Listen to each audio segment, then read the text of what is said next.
From your local news leader, this is a KQ2 News Update, sponsored by Gaetz Credit Union. Well, today is day 3 of the trial of Tim Brown. Brown is charged with statutory sodomy and child molestation. During day 2 of the trial, we heard testimony from the victim where she outlined the inappropriate relationship with Timothy Brown. She said that Brown touched her several times and exposed himself to her when she was 13 back in 2019. Police then discovered photos of other underage girls on Brown's phone, as well as another victim from Indiana back in the late 1990s. That victim spoke Tuesday, and her story lined up with the testimony of the victim from St. Joseph. After a day of testimony, both the state and defense rested. The trial reconvenes today for closing arguments.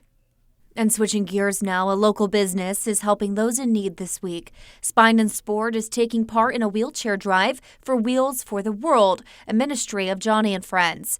Johnny and Friends says 20 million wheelchairs are needed worldwide, but here in the United States, over 75,000 are thrown away each year. To help, Spine and Sport are asking people to donate wheelchairs, walkers, and canes that can be restored and distributed to less resourced countries and given to people with disabilities.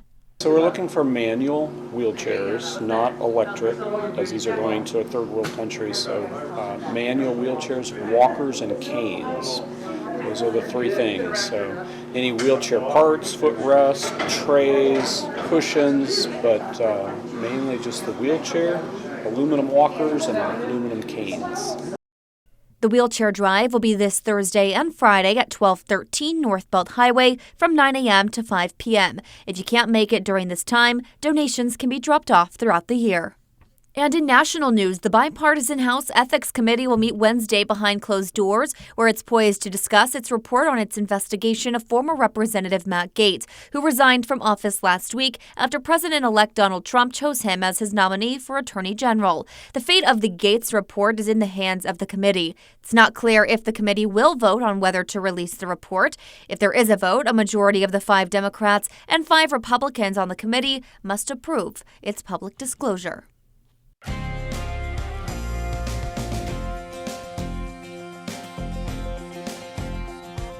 Good Wednesday to you. Well, another cold front is pushing through the region today, and that is going to bring in wind gusts from the northwest, anywhere between 35 to 45 miles per hour. That is why a wind advisory will be put into effect till 6 p.m.